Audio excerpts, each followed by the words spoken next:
মহান রব্বুল আলমিনের দরবারে অগণিত শুকরিয়া। আল্লাহ রব্বুল আলমিন আমাদেরকে যাচাই বাছাই করে পছন্দ করে মহান এক মাসের মহান এক দিনে তার মহান স্থান, পবিত্র স্থান, বরকতময় রহমতময় স্থান তার মসজিদে এসে কিছু দিনই কথা বলা, শোনা, বোঝার তৌফিক দান করেছেন। এই জন্য একবার কালিমাতুশ শুকর আদায় করি আলহামদুলিল্লাহ।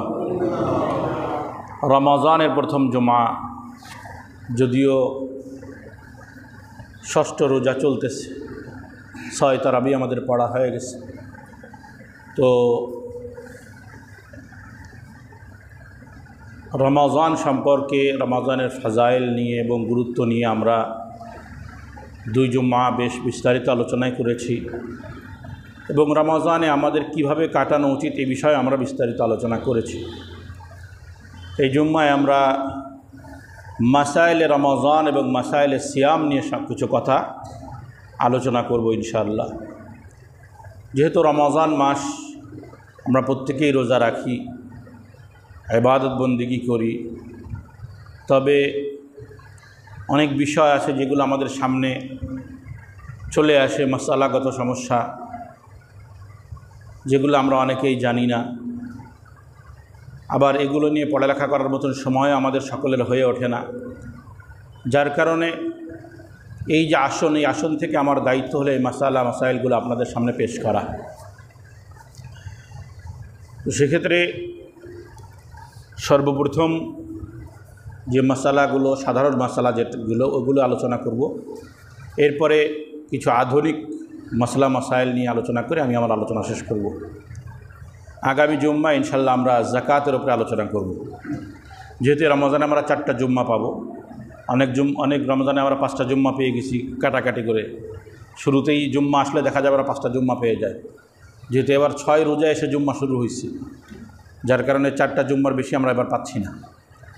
তো আলোচনাও শর্টকাটে অনেক আলোচনা করতে হবে পুরো রমজানে, যেহেতু শবে কদর আছে, শেষ দশক আছে, আবার যাকাতের মাসালা, রমজানের মাসালা। তো 1 নম্বর বিষয় হলো রমজানের নিয়ত করা। রমজানে এসেই প্রত্যেক দিন সওমের নিয়ত করতে হবে, সিয়ামের নিয়ত করা লাগবে, এটা ফরজ, এটা ফরজ। তবে নিয়ত এটা মুখে করা জরুরি নয়, আরবিতে করাও জরুরি নয়। এমনকি আমরা একটা আরবিতে একটা নিয়ত আমাদের এই বিভিন্ন ক্যালেন্ডারে লিখে দেওয়া হয়, এটা আমাদের অনেকের মনে ইতমিনান হয় না, কিছু মানুষের ভিতরে ওয়াসওয়াসা আসে, এটা একটা রোগ। মনে করে আরবিতে না করলে মনে হয় হবে না, তো এই জন্য ওটা লিখে দেয়। এই যে নাওয়াই তুমি কী যেন একটা আছে না, আমারও কিন্তু মুখস্থ নেই, জানেন তো ওটা। তাহলে এখন আপনারা কোন, আপনাকে খতিব সাহেব আরবি নিয়ত মুখস্থ করতে পারতেছে না, কথাটা বুঝে আসে নাই। কারণ ওই রকম নিয়ত হাদিসের ভিতরে কোথাও না, যে এইভাবে নিয়ত করতে হবে, কথাটা বুঝছেন তো। নিয়ত হলো সংকল্পের নাম। আপনি যে সেহরি করতে উঠেছেন, এটা একটা নিয়ত, এটা একটা কি নিয়ত। বাকি যারা সেহরি করেন নাই তাদের জন্য বড় মুশকিল, কারণ তাদের ঘুমের আগে হোক অথবা ঘুম থেকে উঠেই দ্রুত নিয়ত করতে হবে, কথাটা বুঝছেন নি। রমজানের চাঁদ উঠছে আর একসাথে 30 রোজার নিয়ত করে ফেললাম, সহি হবে না। প্রত্যেক দিনের রোজার আলাদা নিয়ত করতে হবে। নিয়ত বলতে সংকল্প, দিলের ইচ্ছা, আর কিছু না। এখন সেহরি যারা করবে, সেহরিটাই তাদের একটা নিয়ত, যে আমি সেহরি করতেছি কিসের জন্য, যে আজকে আমি রোজা রাখবো। সেহরি তো আজকের মধ্যে পড়ে, কালকের মধ্যে না, কিন্তু আবার কথা বুঝে আসে নাই। সেহরিতে আপনারা নিয়ত করছেন, আরবিতে আছে গাদাম, আগামীকাল। কারণ সেহরি যেটা হয় ওটা কি আগের দিনে সেহরি হয় না, ওই দিনের দিনে সেহরি হয়। তাহলে আগামীকালের নিয়ত করেন কেমনি? আগামীকাল করেন না, না আগামীকাল না, সেহরি করতেছি আজকে। আজকে ফজরের আগে যেটা সেহরি করেছি ওটা আজকের সেহরি, এবং ওটাও আজকেরই দিন ছিল। সুতরাং যারা যখন নিয়ত করবো তখন আজকের নিয়ত করবো আমি, কিসের? আজকের নিয়ত, কথাটা বুঝে আসে নাই।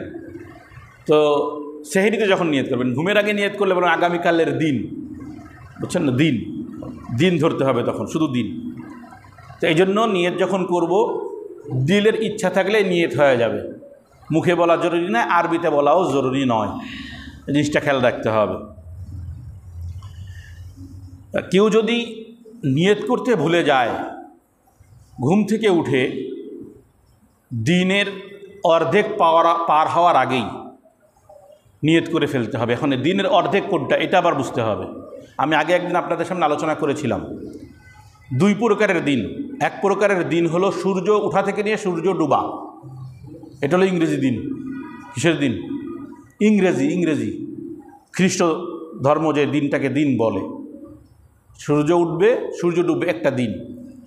আর শরীয়তের বা ইসলামে দিন হলো সেহরি যে শেষ হয়, ফজর শুরু হয় যখন থেকে, সেহরি শেষ ফজর শুরু, এইখান থেকে দিন শুরু হয় আর শেষ হয় সূর্য ডুবার মাধ্যমে। কথাটা বুঝছেন তো? আমাদের ইসলাম ধর্মে দিন শুরু হবে কখন থেকে? সেহরি শেষ হয়। আজকে কত সেহরি শেষ? 5টা 2 না 3? 5টায় যদি সেহরি শেষ হয় তা আজকে 5টায় কী হয়ে গেছে? দিন শুরু হয়েছে। 5টার থেকে দিন শুরু হয়ে গেছে। ঠিক ইফতার যে টাইমটা শুরু হবে ওই টাইমে দিন শেষ হবে। কিন্তু বাংলা বা ইংরেজিতে যদি দিন গণনা করবেন তাহলে সূর্য ওঠার থেকে দিন শুরু হবে। এখন আপনি দেখেন সূর্য ওঠার থেকে আমাদের দিন আরও বেড়ে গেছে, কিন্তু প্রায় 1.5 ঘন্টা 2 ঘন্টা, 1.5-2 ঘন্টা বেড়ে যাচ্ছে না? এই যে দিন, শরীয়তের যে দিন, এই দিনের অর্ধেকের আগে, অর্থাৎ যেই অক্ত চাষতের অক্ত শেষ হয়, চাষতের অক্ত যখন শেষ হবে এইটা হলো অর্ধেক দিন। সূর্য মাথার উপরে থাকাটা অর্ধেক দিন না। চাষতের অক্ত যখন শুরু হয় তখন থেকে কি অর্ধেক দিন। এখন ঘড়ির সময় হিসাব করে নিলে হয়ে গেল 5টা থেকে 6টা 10, অর্ধেক দিনের আগে। এই যে সময়, এই 11 ঘন্টা 13 ঘন্টা, এই 13 ঘন্টার অর্ধেক দিনের আগে যদি কেউ নিয়ত করে ফেলে তাহলে তার রোজা সহি হয়ে যাবে। আর যদি ভুলে যায় তাহলে রোজা সহি হবে না। নিয়ত মুখে বলা লাগে না, কথা ঠিক, কিন্তু দিলের সংকল্প আসতেই হবে।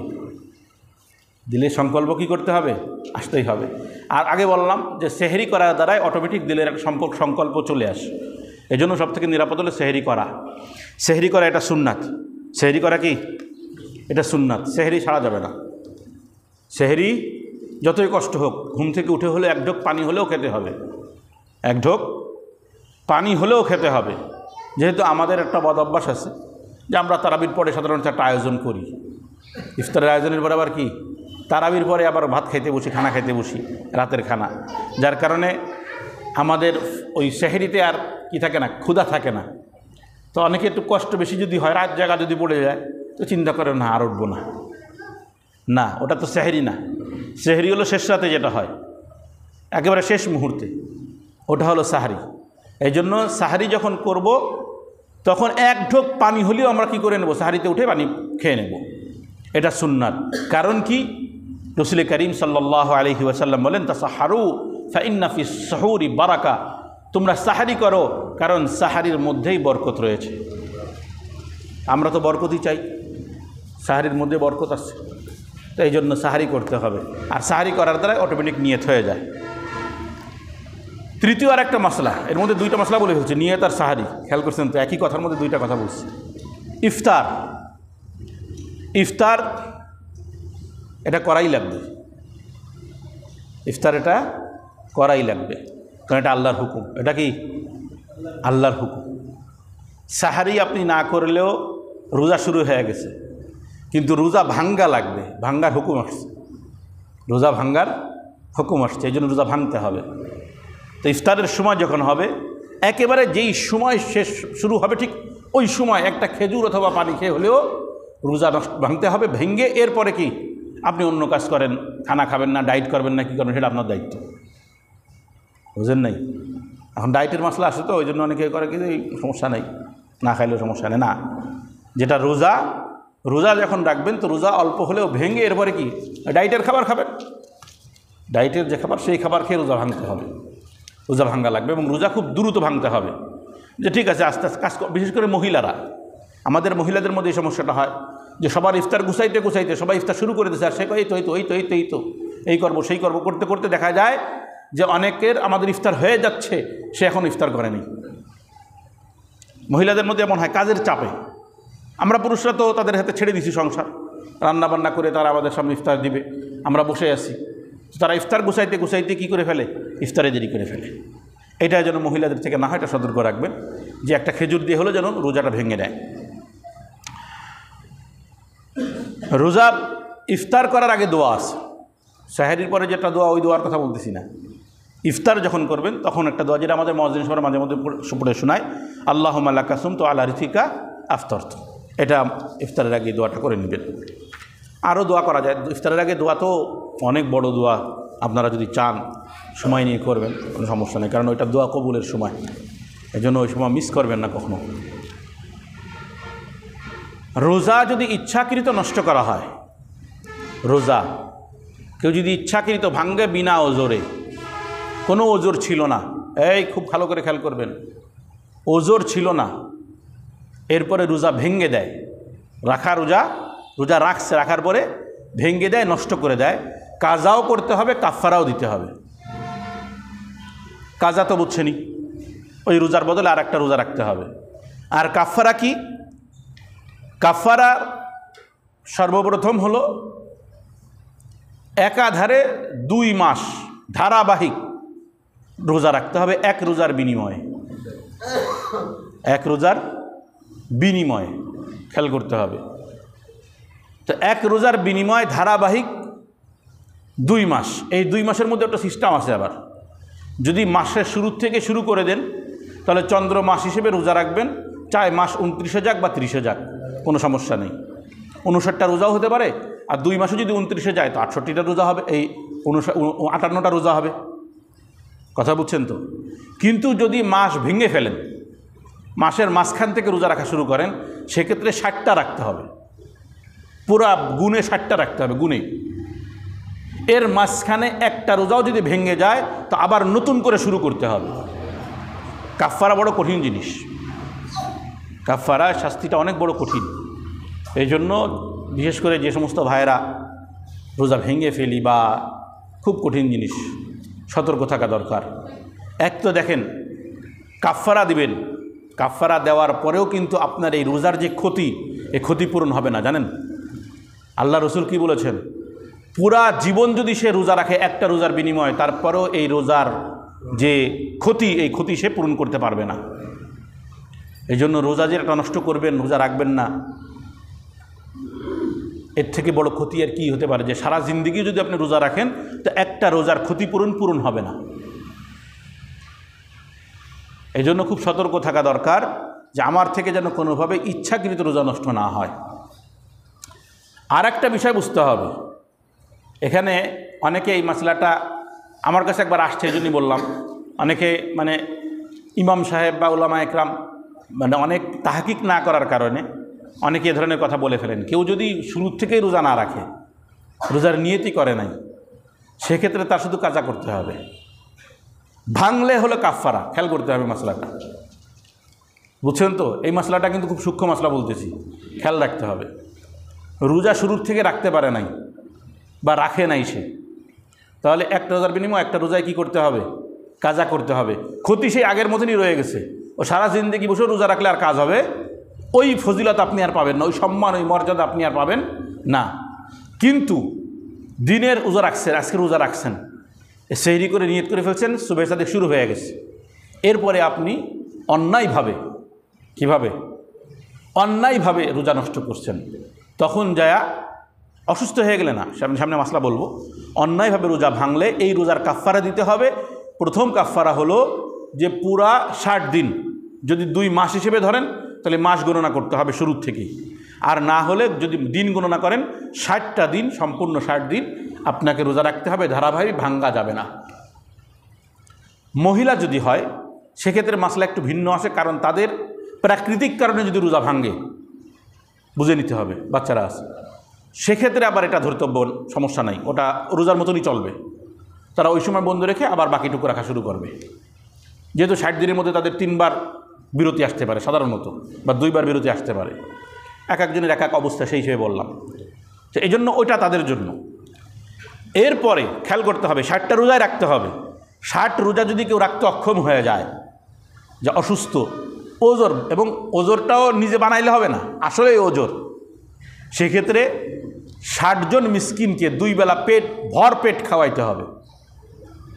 60 জন মিসকিনকে 2 বেলা, আমাদের তো 3 বেলা, আমরা আসলে শরীয়তে 3 বেলা কোনো খাবার নাই, 2 বেলা খাবার, 2 বেলা ভরপুর পেট পুরে খাওয়াইতে হবে, তৃপ্তি সহকারে তারা খাবে, কোনো ঘাটতি আসতে পারবে না।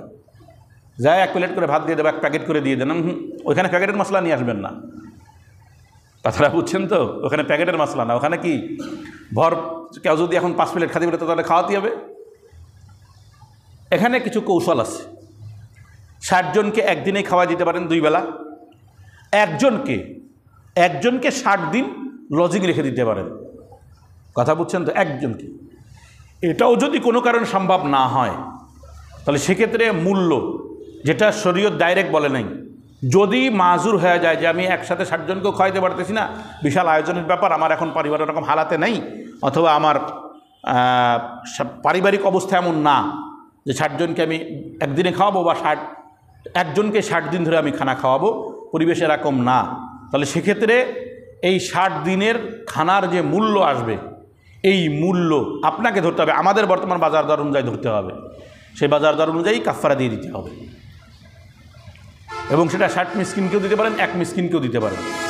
তবে সবথেকে উত্তম হলো ওই 2টা, আসল 2টার মধ্যে থাকা, এই নকলটার মধ্যে না আসে, এটা নকল, এইটা কি নকল, একদম অপারগ হলে যে তৃতীয়, প্রথমটা যদি অপারগ হন তারপরে দ্বিতীয়, এই 2টাই হলো মেন সমাধান। আর গোলাম আজাদ করার একটা মাসলা আছে, ওইটা তো আর আমাদের জামানায় নাই, গোলাম নাই তো। আচ্ছা, এই হলো কাফারার সুরত।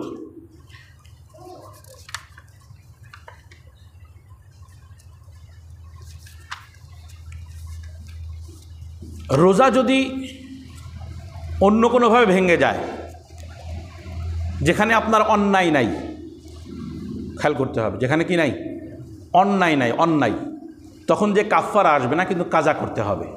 কি করতে হবে? কাজা করতে হবে। যেমন শুরুতেই বললাম, শুরুর থেকে রোজা রাখে না, এটা একটা অন্যায়, শুরু থেকেই রোজা নাই, মাঝখানে ভেঙে দিয়েছে তা না, তাহলে কাফারা তো আসবে না, কিন্তু কাজা করতে হবে। তবে ক্ষতি অনেক বড়, এই ক্ষতি সারা জীবন রোজা রেখে পালন করা সম্ভব না। রোজার কথা স্মরণ থাকা অবস্থায় রোজার কথা স্মরণ আছে, কিন্তু অনিচ্ছাকৃত আপনার মুখের ভিতরে খাবার জাতীয় কোনো জিনিস বা পানি ঢুকে গেছে, কথাটা বুঝছেন তো? এবার রোজার কথা মনে আছে, কিন্তু একটা হলো রোজার কথাই মনে নাই, তাহলে পেট ভরে খাইয়ে যদি ঢেকুরও তোলেন তাও রোজা ভাঙবে না। মনে করেন আসলে সত্যি সত্যি রোজার কথা মনে নেই, কথাটা বুঝে আসে নাই। একটা হলো যে মনে আছে ঠিকই, কিন্তু খাইটাই এবার মারে আমার তো মনে নেই, তাহলে তার হবে না। ও তো সব রোজা তো পুরোটাই আপনার দিলের উপরে, কারণ শুরু হয়েছে দিল দিয়ে, নিয়ত কিসের উপরে ভিত্তি করে হয়েছে? দিল দিয়ে হয়েছে না, এবং ইফতার পর্যন্ত আপনার দিলের উপরেই সব কিছু, কথাটা বুঝছেন তো? এই জন্য কেউ যদি ভুলে খায় সেটা ভিন্ন মশলা, রোজা ভাঙ্গে না হতে। বাকি কেউ যদি রোজার কথা স্মরণ আছে কিন্তু কুলি করতে গেছে, অথবা মুখের মধ্যে ময়লা ঢুকছে তো মুখ ধুতে গেছে, অথবা মানে কি একটা কাজে হয়তো মুখের মধ্যে কিছু একটা দিয়ে টান দিতে গেছে, কিছু একটা জিনিস হয়তো সেটা মুখের মধ্যে চলে গেছে, খেয়াল করছেন তো, এবং সেটা খাবার জাতীয়, তখন যে রোজা ভেঙে যাবে, শুধু একটা কাজা করতে হবে, কাফারা দেওয়া লাগবে না। দাঁতের ফাঁকে খাবার লেগে আছে, দাঁতের ফাঁকে যে খাবার, ওই খাবার রোজা শুরু হয়ে যাওয়ার পরে রোজা থাকা অবস্থায় জিহ্বা দিয়ে টাইনে বের করছে, বের করে খেয়ে ফেলছে। এখন এই খাবারটা কতটুকু? একটা সোলা যতটুকু হয়, যদি এই সোলা পরিমাণ অথবা সোলার থেকে বড় হয় তাহলে রোজা ভেঙে যাবে, কথাটা বুঝছেন তো? কাজা করতে হবে, কাফারা দেওয়া লাগবে না। তবে যদি সোলার থেকে ছোট হয় তাহলে রোজাও ভাঙবে না, কথাটা বুঝতে হবে। সাধারণত আমাদের দাঁতের ফাঁকে সামান্য খাবার লেগে থাকে, হ্যাঁ যদি কারোর দাঁত উঠানো থাকে, ফাঁকা থাকে, তখন অনেক সময় সোলার মতন কিছু লেগে থাকতে পারে, তো এরকম হয় না। আমরা সাধারণত সেহরি করে মিসওয়াক করে ফেলি, সাধারণত এমন হয় না। এটা হলো একটা ধারণা প্রসূত মশালা, যদি কারোর এমন হয়ে যায়। আর একটা হলো কেউ গুলি করছে, পিস্তল ধরছে, রোজা ভাঙ নাহলে গুলি করে দেব, জোর জবরদস্তি আর কি। তো এই অবস্থায় যদি কেউ যান বাঁচাইতে রোজা ভাঙে, তো একটা কাজা করলেই হবে, কাফারা দেওয়া লাগবে না। ঘাম অথবা চোখের পানি, প্রচুর ঘামছে গরমকালে, তো ঘাম এত বেশি পরিমাণ ঢুকে গেছে যে গলা দিয়ে চলে গেছে এটা বোঝা গেছে, একটা তো ঠোঁটে ঢুকছে, নুনতা নুনতা স্বাদ আসতেছে, ওতে রোজা ভাঙে না, কিন্তু গলার ভিতরে চলে গেছে তাহলে বোঝা গেল অনেক বেশি ঢুকছে, তাহলে রোজা ভেঙে যাবে। আর যদি শুধু মুখের মধ্যে স্বাদ যায় ওতে রোজা ভাঙবে না। খাদ্য নয় এমন কোনো জিনিস যদি গিলে ফেলে, যেমন পাথর, বালি, মাটি, কিছু একটা হয়তো কাজ করতে যায় মুখের মধ্যে চলে গেছে বা গিলে ফেলছে, রোজা ভেঙে যাবে। তবে এটা ইচ্ছাকৃত করলেও রোজা ভেঙে যাবে, কিন্তু কাফারা দেওয়া লাগবে না। কথাটা বুঝছেন তো? ইচ্ছাকৃত মুখ ভরে যদি বমি করে, বমি আসতেছে না, তারপরে বসে বসে গলা আঙ্গুল ঢুকায়া বা ইটি করে বমি করতেছে ইচ্ছা করে, এখন এখানে বমি করতেছে অল্প অল্প, রোজা ভাঙবে না। কিন্তু বমি যদি মুখ ভরে হয়ে যায়, মুখ ভরার পরিমাপটা কি, যে যখন বমি করছেন মুখ পূর্ণ খুলে যাচ্ছে এবং মুখের চারিপাশে বমি লেগে এরপরে আসতেছে, এটাই মুখ ভরে বমি। তো এই অবস্থায় রোজা ভেঙে যাবে। ইচ্ছাকৃত, খেয়াল করতে হবে, অনিচ্ছাকৃত মুখ ভরে বমি হলে রোজা ভাঙে না, ইচ্ছাকৃত মুখ ভরে বমি করলে রোজা ভেঙে যাবে। তবে এক্ষেত্রে কাজা করতে হবে, কাফারা দেওয়া লাগবে না। আগরবাতি, কয়েল, এই ধরনের যে জিনিসগুলো আমরা জ্বালাই, এগুলো রোজার কোনো ক্ষতি করে না। তবে এর ধোঁয়া যদি কেউ ইচ্ছাকৃত মুখের ভিতরে নেয়, করে আটকায় নেয়, নিয়ে গিলে ফেলে, তাহলে রোজা ভেঙে যাবে। কথাটা বুঝছেন তো? রোজা ভেঙে যাবে। এক্ষেত্রে কাফারা আসবে না, তবে কাজা করতে হবে। হায়েজ নেফাস মহিলাদের মাসালা, এই অবস্থায়ও তাদের কাফারা দেওয়া লাগবে না। এটা আল্লাহ তাআলার পক্ষ থেকে আসা তাদের প্রাকৃতিক অসুস্থতা, তাদের সুস্থতার জন্যই আল্লাহ এটা দিয়েছেন, এটা প্রাকৃতিক নিয়ম। এক্ষেত্রে রোজা ছেড়ে দেবে এবং নিয়ম অনুযায়ী তারা পরবর্তীতে শুধু কাজা করবে। তবে এক্ষেত্রে একটা মাসালা মনে রাখতে হবে, যেই দিনটা তারা সুস্থ হবে, খেয়াল করবেন, যেই দিনের দিন মনে করেন একদম শেষ হয়েছে, যেদিন পবিত্র হলো, এক কথা বুঝে নেবেন, যেদিন পবিত্র হবে সেই দিন সে আর কোনো কিছু খাবে না, সুস্থ হওয়ার পরে আর খাবে না। সুস্থ হওয়ার আগ পর্যন্ত সে খানা দানা খাইতে পারবে, এটা ওয়াজিব। যেই দিন শুরু হয়েছে সেই দিন রোজা ভেঙে গেছে, শেষ। ওই দিন সকালে ফজরের পরের থেকে অসুস্থ হোক বা দিনের যে কোনো সময় অসুস্থ হোক, এরপর থেকে সে খানা দানা খাইতে পারবে, পানাহার করতে পারবে, কোনো সমস্যা নাই। কিন্তু যেদিন সুস্থ হবে, মনে করেন সকাল 10টা-11টায় সুস্থ হয়েছে, তাহলে বাকি সময়টা না খেয়ে থাকতে হবে। তবে এইটা রোজার অন্তর্ভুক্ত না, কারণ সুস্থ হয়েছে এমন টাইমে যখন রোজার মূল সময়টা শেষ হয়ে গেছে। রোজা শুরু হবে হলো সুবহে সাদেক থেকে, তো সুবহে সাদেক থেকে 10টা-11টা পর্যন্ত রোজার হুকুমে ছিল না, তারপর ফরজই ওই সময়। এই জন্য ওই দিন খানা, আর মহিলারা অনেক সময় বুঝে ফেলে শেষ মুহূর্তে আসলে, তো তারা সেইভাবে প্রস্তুতি নেবে, খানা দানা খেয়ে রাখবে যে আজকে আমি সুস্থ হয়ে যেতে পারি, তো সেইভাবে খানা খাবে। তো সেইভাবে খানা খাইলে হয়ে গেল, সারাদিন যদি না খেয়েও থাকে সমস্যা নাই। পেটের অপারেশন বা পেটের ক্ষত, পেটের অপারেশনে যদি আপনার ঔষধ লাগায় যা পেটের ভিতর পর্যন্ত পৌঁছে যায়, একদম মূল ভিতরে চলে গেছে, তাহলে রোজা ভেঙে যাবে। অপারেশন করছে বা করছে, সাধারণত অপারেশন করলে রোজা রাখা সম্ভব হয়ও না, স্বাভাবিক। তো বলা হচ্ছে আর কি, ধারণা প্রসূত একটা মাসলা। সুবহে সাদেক হয়ে গেছে, রোজার সময় শুরু হয়ে গেছে, ফজর শুরু হয়েছে, তো রোজার সময় শুরু হয়ে গেছে, কিন্তু ঘুম থেকে উঠছে তড়িগড়ি করে, উঠে মনে করছে এখনও কি আছে, সেহেরির সময় আছে, আজান হয়ে গেছে, এরপরে ঘুম ভাঙছে, তাহলে বুঝতে পারে নাই, এখন মনে করছে এখনও সময় দেরি আছে, হয়তো ঘড়ি দেখে ভুল বুঝছে, তো দ্রুত পানি খাইছে বা কিছু খাবার মুখে দিয়ে দিছে, তো তার রোজা নষ্ট হয়ে গেছে। এখন কাজা করতে হবে, কাফারা দেওয়া লাগবে না। কথাটা বুঝে আসেন? এই ধরনের সমস্যা অনেক সময় আমরা হই, অনেক সময় হয়ে যায় যে রাত জাগা পড়ে গেছে বা কোনো কারণে আমাদের সেহরিতে ঘুম ভাঙে নাই, এখন ঘুম ভাঙছে, এখন মনে করেন 4:30, আপনি দেখতেছেন ঘটিতে 4:30 বাজে, আসলে 5:30 বাজে। খেয়াল করবেন, আসলে কত বাজে? 5:30 বেজে গেছে, বর্তমান সময়ের কথা বলতেছি। এখন আপনি দৌড় দিয়ে তড়িবড়ি করে যায় কী করলেন, যে একটু পানি খাইলেন, এই জলদি ওঠো, খাবার টাবার কিছু বকি দিলেন, ঘড়ি একটা ওইটা দেখছেন, ওই ঘুমু চোখে দেখছেন, বুঝতেছেন 5:30 বাজে, আসলে 4:30 বাজে, আসলে বাচ্চা তো 5:30। এরপরে খাওয়া দাওয়ার পরে দেখতেছেন কী রে, বাজে তো কত, রোজা তো হয়নি, বাকি একটা কাজা করতে হবে। হ্যাঁ, যদি আগেই বুঝতেন তাহলে রোজা হয়ে যেত, কারণ সেহরি তো রোজার জন্য শর্ত না, সুন্নাত সেহরি, নিয়ত শর্ত। ঠিক একইভাবে যদি ইফতারের ক্ষেত্রে ঘটে যে ভুল বুঝে ইফতার আগে করে ফেলছে, মনে করছে সন্ধ্যা হয়ে গেছে, অথবা কি কোনো জায়গায় আজান বেজে উঠছে, মনে করছে আজান, মনে হয়েছে আজান, মাইক একটা বেজে উঠছে, মনে করছে আজান, তো খেজুর একটা মুখে দিয়ে চাপানো শুরু করে দিচ্ছে, তাহলে রোজা ভেঙে যাবে, কাজা করতে হবে, কাফারা দেওয়া লাগবে না। ভুল বুঝাবুঝি যাকে বলে, ভুল বুঝার কারণে যদি রোজা নষ্ট হয় তো রোজা নষ্ট হবে, কথাটা বুঝছে। এগুলো হলো রোজা ভাঙ্গে এবং কাজা করতে হবে, কাফারা দেওয়া লাগবে না। কিছু জিনিস আছে যার দ্বারা রোজা মাকরু হয়ে যায়, সময় চলে যায় দ্রুত।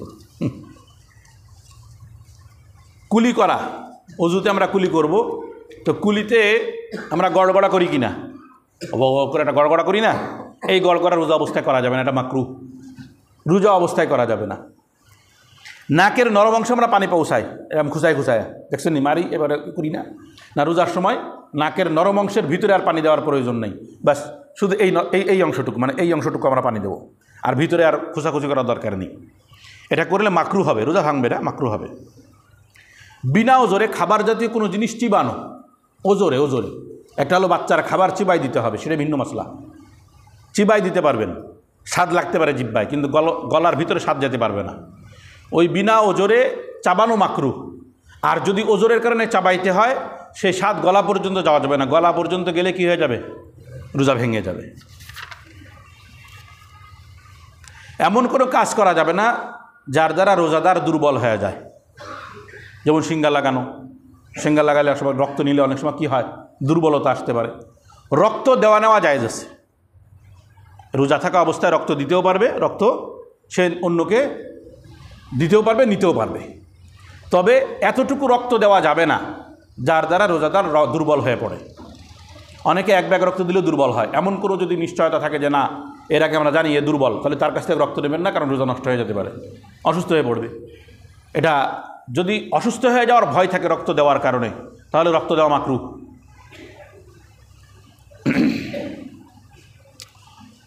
ওজোর ছাড়া গ্লুকোজ জাতীয় ইঞ্জেকশন বা সেলাইন এগুলো ব্যবহার করা মাকরু হবে, যেগুলো খাবারের কাজ করে। ওজোর ছাড়া, একটা হলো ওজোর প্রয়োজন কোনো সমস্যার কারণে দিতে হবে, সেটা ভিন্ন কথা। পেস্ট, মাজন এগুলো ব্যবহার করা যাবে না, এগুলো মাকরু। করলে রোজা ভাঙবে না, তবে যদি এর স্বাদ গলায় অনুভব করেন, পেস্ট বা মাজনের স্বাদ, কুলি করতে যায় ওই পেস্টটা কি হচ্ছে, গলায় অনুভব হচ্ছে, তাহলে রোজা ভেঙে যাবে, কিন্তু এই জন্য ও ব্যবহারই করা যাবে না, কারণ এটা কিন্তু মাকরু দ্বারা কি, মাকরুয়ে তাহরিমি, মাকরুয়ে তানজিহি না, মাকরুয়ে তাহরিমি মানে হারাম, এটা হারামের অন্তর্ভুক্ত, নাজায়েজের অন্তর্ভুক্ত, গুনাহগার হতে হবে। আধুনিক কিছু মাসাইল আমি খুব সংক্ষিপ্ত করে করে বলে দিচ্ছি, এরপরে যার আরও বেশি জানা দরকার, অনেক বিষয় ছুটে যেতে পারে। আমি এখানে মোটা দাগের মশলাগুলো বলবো আপনাদের কাছে। আমি নামাজের পরে আধা ঘন্টা 1 ঘন্টা যতটুকু আপনারা সময় আমাকে দেবেন আমি আপনাদেরকে দেব, কোনো সমস্যা নেই আমার। আমি আজকে ফ্রি, কালকের থেকে আবার ব্যস্ত হয়ে যাবো পুরো 1 সপ্তাহ। সেই জন্য মশলা যদি কারোর জানার প্রয়োজন হয় নামাজের পর আমার কাছ থেকে আবার জেনে যাবেন। আমি আধুনিক কিছু মশলাগুলো জানাই দিচ্ছি। কানে তেল, ড্রপ, ঔষধ এগুলো ব্যবহার করার দ্বারা রোজা ভাঙবে না। চোখে ঔষধ ড্রপ ব্যবহার করার দ্বারাও রোজা ভাঙবে না, রোজা হয়ে যাবে।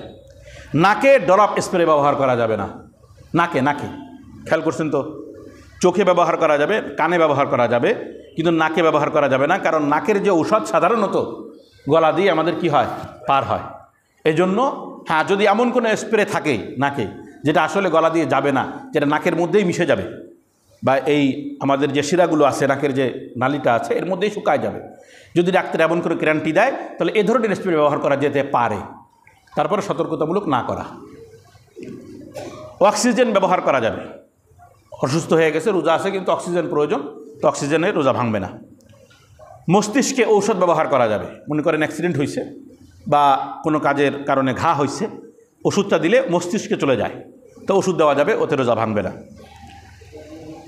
পেশাবের রাস্তায় ক্যাথেটার ব্যবহার করা যাবে, শুধু পেশাবের রাস্তা, এখন বায়ুপথ বলি নেই, পেশাবের রাস্তায় যে অসুস্থ রোগী অনেক সময় ক্যাথেটার ব্যবহার করে রাখে, তো এই অবস্থায় রোজা থাকা অবস্থায় যদি ক্যাথেটার ব্যবহার করে কোনো সমস্যা নাই, রোজা ভাঙবে না। তবে মলদারে কোনো রকম কোনো প্রকারের ঔষধ যদি ব্যবহার করা হয় ভিতরে, একটা হলো মুখে, সেটা ভিন্ন কথা, বাহিরে সমস্যা নেই, কিন্তু মলদ্বারের ভিতরে যদি ওষুধ প্রয়োগ করা হয় ভিতরে, তাহলে রোজা ভেঙে যাবে। এখন দুইভাবে ব্যবহার করা হয়, মানে টিউব ব্যবহার করা হয়, ওষুধ মলম, ওইটা যদি ভিতরে দিয়ে মলম দেওয়া হয় তাহলে রোজা ভাঙবে। আর একটা হলো যে নাড়ির কোনো ঘা পাশা আছে কিনা এটা পরীক্ষা করার জন্য একটা নলা মতন দেয়, এন্ডোস্কোপি মুখের মধ্যে যেমন করে ওই রকম ওখানেও করে, তো ওতেও ওষুধ মাখানো যদি থাকে তাহলে রোজা ভেঙে যাবে। তবে ডাক্তাররা বলে যে এন্ডোস্কোপিতেও রোজা ভেঙে যাবে যদি ওর মধ্যে ওষুধ দেওয়া থাকে অথবা পানি দেয়। অনেক সময় যে ক্যামেরাটা থাকে, ক্যামেরার আর একটা রাস্তা থাকে, ওখান থেকে পানি দেয় রাস্তা পরিষ্কার করার জন্য, তো ওতে রোজা ভেঙে যাবে, যে বায়ুপথ দিয়ে হোক মুখ দিয়ে হোক, এন্ডোস্কোপি যেভাবেই করুক কী হয়ে যাবে, রোজা ভেঙে যাবে। এনজিওগ্রাম করা যাবে, সমস্যা নেই। ইঞ্জেকশন ইনসুলিন ব্যবহার করা যাবে, সেলাইন নেওয়া যাবে অসুস্থতার জন্য। ওই যে আগে বললাম, যদি নিজের দুর্বলতার লুকানোর জন্য খাবারের কাজ করবে এমন কোনো সেলাইন বা ইঞ্জেকশন নেন, ওটা মাকরুহ। তবে অসুস্থতার কারণে ডায়াবেটিস রোগী বা অন্য কোনো কারণে সমস্যা হয়ে গেছে, এখন সেলাইন দিতেছে, তাহলে কোনো সমস্যা নয়, তো রোজা ভাঙবে না। স্প্রে জাতীয় কিছু ঔষধ বর্তমান ব্যবহার হয়, তার মধ্যে একটা হার্টের রোগীদের জন্য ব্যবহার করা হয় নাইট্রোগ্লিসারিন, যেটা জিহ্বার নিচেই দিয়ে দেওয়া হয়, একবার দুইবার দেয়। এটা যদি রুগী গিলে না ফেলে, ডাক্তারদের বক্তব্য অনুযায়ী এটা এখানে দেওয়ার পরে, জিহ্বার নিচে দেওয়ার পরে শিরা উপশিরার ভিতর দিয়ে রক্তে চলে যায়, এটা আমাদের গলা দিয়ে প্রবেশ করে না। তো যদি ওই সময় রুগী ঢোক না গেলে, মুখ আটকে রাখে, ঢোক না গেলে কিছুক্ষণ, যতক্ষণ রাখা দরকার ততক্ষণ রেখে দেয়, তাহলে রোজা থাকবে, রোজা নষ্ট হবে না। তবে যদি ওটা গলায় প্রবেশ করে যায় তাহলে রোজা নষ্ট হবে। ইনহেলার, এতে ওষুধ থাকে এবং এটা গলায় প্রবেশ করে, এর দ্বারা রোজা ভেঙে যাবে। সেক্ষেত্রে সেহরির সময় ইনহেলার দিয়ে রাখা যদি প্রয়োজন হয়। এরপরে যদি রোজা থাকা অবস্থায় তার শ্বাসকষ্ট হয়, সমস্যা দেখা দেয়, তো রোজা ভেঙে দেবে, ওজোর কোনো সমস্যা নেই, পরবর্তীতে কাজা করে নেবে, কিন্তু ইনহেলারের দ্বারা রোজা ভেঙে যাবে। দুগ্ধ দানকারিনী মা অথবা গর্ভধারিণী মা, বাচ্চা পেটে আছে অথবা দুধ পান করাচ্ছে, যদি আশঙ্কা হয় তার অথবা বাচ্চার ক্ষতি হবে, গর্ভধারিণী মার ক্ষেত্রে যদি এরকম আশঙ্কা হয় যে বাচ্চা বা তার মার ক্ষতি, অনেক সময় পুষ্টিহীন হয়, মা পুষ্টিহীন থাকে, ক্ষতি হয় অবস্থা, বিশেষজ্ঞ অভিজ্ঞ দিনদার ডাক্তার যদি বলে যে না রোজা রাখার দরকার নাই।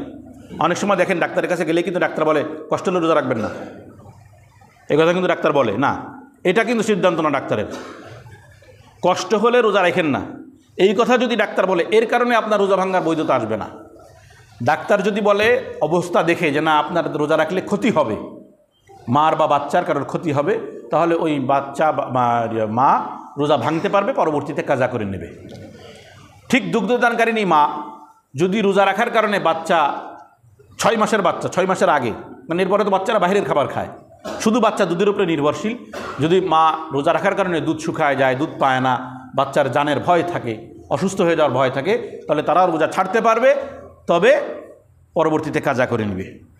অতিশয় বৃদ্ধ রোজা রাখতেই পারে না, খেয়াল করবেন, রোজা রাখতেই পারে না এমন অতিশয় বৃদ্ধ যারা, তারা রোজার বিনিময়ে ফিদিয়া দেবে। ফিদিয়া কি? ও এখানে একটা মশলা বুঝতে হবে, আবার এখানে অনেকে এই বিষয়টা খেয়াল করে না। অতিশয় বৃদ্ধ, ওনাকে যদি উদাহরণ দিই, আমার সামনে নিয়ে বসে আছেন, একেবারে মনে করেন বৃদ্ধ মানুষ, ইনি রোজা রাখতে পারতেছেন না, অসুস্থ, সন্তানাদিরা বুঝলো অসুস্থ, রোজা রাখতে পারবে না, এবং সামনে যে রোজা রাখার মতন সুযোগ বা সুস্থ হবে এমন আশাও আর করা যাচ্ছে না, তখন এই লোকগুলোর জন্য ফিদিয়া দিতে হবে, খেয়াল করবেন।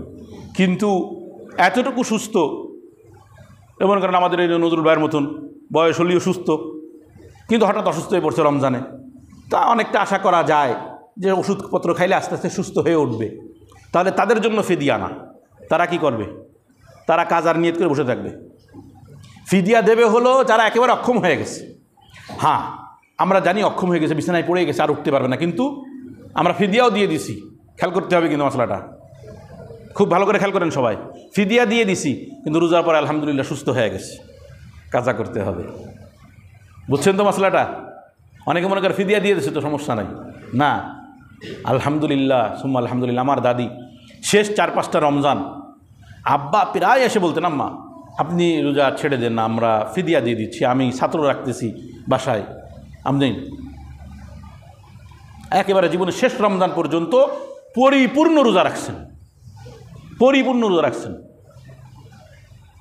রোজা ভাঙেন না। এত কষ্ট হয়েছে, আজীব গরিব ব্যাপার ভাই। এগুলো সব নিজের মানসিকতার উপরে, সব নিজের মানসিকতার উপরে।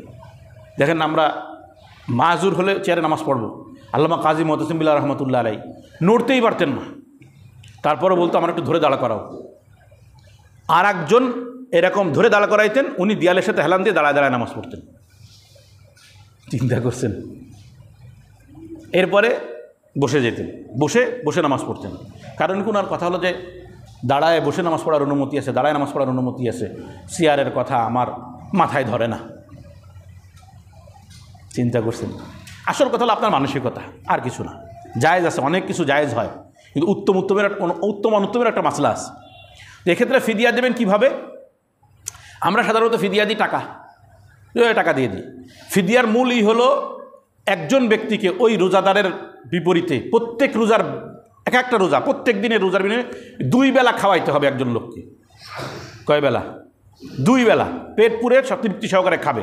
যেমন আমরা সাধারণত অনেক সময় লজিংই রেখে দিই যে একজনকে লজিং রাখো, আমার অমুকের বিনিময়ে সে তো রোজা রাখতে পারতেছে না, ঠিক আছে যথেষ্ট হয়ে যাবে।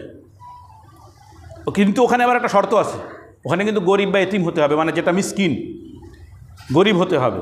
ওইখানে রোজাদারকে খাওয়াইলেই হবে তা না, ওটা আলাদা মশলা। ফিদিয়ার ক্ষেত্রে গরিব শর্ত, ফিদিয়ার ক্ষেত্রে এটা মনে রাখতে হবে।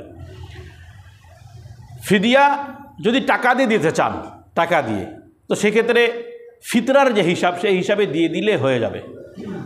তবে উত্তম হলো ওইটা খাওয়াই দেওয়া সরাসরি। ফিতরা অনুযায়ী যদি দেন, তো এই বছর সবাই তো, আমি শেষে বলতে চাইছিলাম, আশা করি চলে আসছে প্রায়। এই বছর সর্বনিম্ন ফিতরা আমাদের বাজার দর, আমি নিজে হিসাব করছি, মাদ্রাসা হিসাব করা হয়েছে এবং ফতোয়া বোর্ডের থেকে, আমাদের ফতোয়া বিভাগ থেকে আমরা জারি করছি, সর্বনিম্ন হলো 80 টাকা। আমাদের ডুমুরিয়ার জন্য সর্বনিম্ন 80 টাকা। অনেক জায়গায় 100 টাকাও পাবেন, 130 টাকাও আসতে পারে, কিন্তু আমরা আমাদের বাজার দর এবং প্যাকেট আটার দাম ধরছি, নর্মাল আটার দাম ধরি নেই। 48 টাকা আটার দাম আসে, 79 টাকা 90 পয়সা 1 কেজি, 665 গ্রাম আটার দাম। আর বাকি খেজুর কিশমিশ এগুলোতে আরও বেশি আসবে। আজওয়া খেজুরে আসে প্রায় 4000 টাকা, পনিরে আসবে না প্রায় 2700 টাকা। এরকম যারা যেরকম সমর্থন দিতে পারবেন আলহামদুলিল্লাহ দেবেন, সব বেশি হবে। সর্বনিম্ন হলো 80 টাকা, আমরা যারা অসচ্ছল আছি তাদের জন্য সর্বনিম্ন। ফিদিয়া দেওয়ার ক্ষেত্রে আপনার যে ফিতরার টাকা ওটা বাড়ায় দেওয়ার চেষ্টা করবেন, কারণ 80 টাকা শুধু আটার দাম। কিন্তু দেখেন একটা কথা কিন্তু বলা হয়েছে, 2 বেলা খানা, আপনি 2 বেলার খানা একজন ব্যক্তির জন্য যদি শুধুমাত্র শাক পুঁই শাক ভাজি আলু ভাজি দিয়েও করেন, তাও কিন্তু প্রায় 70-80 টাকা এক বেলায় লেগে যায়। তো 2 বেলা তো এমনি 150 টাকা এসে যায়। তো এই জন্য বেশি দেওয়ার চেষ্টা করবেন, নিজে একটা ধরবেন যে আমার 2 বেলার খাবার কেমন আসে। সর্বনিম্ন তো 80 টাকা ঠিক আছে, কিন্তু বাঁচার চেষ্টা করবেন না, বেশি দেওয়ার চেষ্টা করবেন। দানের ক্ষেত্রে কোনো সময় কিপটামি করতে হয় না। হ্যাঁ, একটা সময় শেষ হয়ে গেছে, খুব সংক্ষিপ্ত একটা মাসলা বলে দিই। যেহেতু বর্তমানে অনেকে উমরায় যাচ্ছেন বা বিভিন্ন দেশে সফরও করেন যারা বড় বড় ব্যবসায়ী, সেক্ষেত্রে আমাদের উদয়াচল অস্তচল ভিন্ন হওয়ার কারণে আমাদের রোজা 1-2টা এদিক ওদিক হয়। কিন্তু যেমন সৌদি আরব সহ মধ্যপ্রাচ্যে আমাদের একদিন আগে রোজা শুরু হয়েছে, আমাদের এখানে কি একদিন পরে শুরু হয়েছে। তো এক দেশ থেকে আর এক দেশে যদি কেউ সফর করে, সফর করার পরে রোজা যদি কম বেশি হয় তাহলে তা করণীয় কী? উদাহরণস্বরূপ আমাদের দেশ থেকে কেউ রোজা শুরু করছে সৌদিতে কী করছে, রোজা শুরু করে দিছে। রোজা শুরু করার পরে আমাদের দেশে যদি সে রমজানের মাঝখানে আসে, সৌদির হিসাব অনুযায়ী তার কিন্তু একটা রোজা বেশি আছে না? হ্যাঁ, আমাদের দেশ থেকে যদি কেউ সৌদিতে যায় এবং ওখানে রমজান শেষ করে, আমাদের এখানে শুরু করছে, রমজান ওখানে শেষ করছে, তো আমাদের শুরু করা অনুযায়ী ওখানে শেষ করা অনুযায়ী একটা কম হবে, তাই না? খেয়াল করছেন তো, বুঝতেছেন তো মশলাটা? এদিক থেকে গেলে রোজা শুরু করছে এদিক থেকে, ওদিকে গেলে কম হবে, আর ওদিক থেকে শুরু করে এদিকে আসলে বেশি হবে। এখন মশলা কি করব আমরা? বিষয় একটা এতটুকু বোঝেন, মাস 29 বা 30-এ যায়, তাই তো? মাস 29 বা 30-এ যায়। এখন আপনি যেদিকেই যান, আপনার যদি 29 বা 30 পূর্ণ হয়ে যায় তাহলে আর কোনো সমস্যা নেই। যেই দেশেই থাকবেন সেই দেশ অনুযায়ী রোজা ভেঙে দেন, ঈদ শুরু করে দেন। যদি 31 হয়ে যায়, আছে এখন উদাহরণ আমি লিখেও নিয়ে আসছি, কিন্তু এখন উদাহরণ দেওয়ার সময় নেই, প্রয়োজন হলে বলে দেবো ইনশাল্লাহ। যদি 31 হয়, এমনভাবে আপনি একটা দেশে সফর করছেন যে সেই দেশের রোজা আমাদের এত পরে হয়েছে যে আপনার 31, তাদের 30 রোজা, আপনার 31 রোজা হইতেছে, এখন কি করবেন? হ্যাঁ, রাখতে হবে, ওটা অতিরিক্ত, ওটা আপনার মূল ফরজ। আমাদের 30 পূর্ণ হয়ে গেছে, ঈদ তাদের সাথে করতে হবে। আপনি রোজা ভেঙে দেবেন সেই সুযোগ নাই, কারণ ওই সময় রমজান চলতেছে তাদের দেশে, তো রমজানের পবিত্রতা রক্ষার্থে রোজা রাখতে হবে। বুঝছেন তো মশলাটা? হ্যাঁ। আবার এমনভাবে আসলেন যে 28টা রোজা হচ্ছে, এমনভাবে সফরটা হয়েছে যে 28 রোজা হয়ে গেছে, ওই দেশের 29 পূর্ণ হয়ে গেছে, ঈদ। আমার কথা বুঝছেন? মনে করেন ওই দেশটা শুরু করে আছেন, আমাদের দেশে 29, ওই দেশ অনুযায়ী আপনি শুরু করলে আমাদের এখানে কম হয়ে গেছে, এখন আপনি 28 রোজা হচ্ছে, এখন কি করবেন? হ্যাঁ, ঈদের দিন রোজা ভেঙে দিতে হবে। আমাদের রমজান শেষ, রমজান মাস শেষ হয়ে গেছে, রোজা ভেঙে দেবেন, আপনার একটা কাজা করতে হবে। কথাটা বুঝে আসছে তো? এক কথা, 29 বা 30 পূর্ণ হয়ে গেলে মাসলা সমাধান হয়ে গেছে। এখন আমার দেশে 30টা, ওই দেশে 29টা, কোনো সমস্যা নাই। 29 হয়ে গেছে মানে মাস পূর্ণ হয়ে গেছে। আর যদি 29 পূর্ণ না হয় তাহলে সেক্ষেত্রে আপনার যেটুকু ঘাটতি আসবে, একটা, সাধারণত একটাই হয়, দুইটা হয় না, তো সেক্ষেত্রে আপনি পরবর্তীতে একটা কাজা করে নেবেন। আরও যদি কারোর কোনো মাসলা জানা থাকে, নামাজের পরে আমি এখানে থাকবো আধা ঘন্টা 1 ঘন্টা, আপনারা আমার কাছ থেকে মাসলাগুলো জেনে নেবেন। আখির দাওয়ানা আলহামদুলিল্লাহি রাব্বিল আলামিন।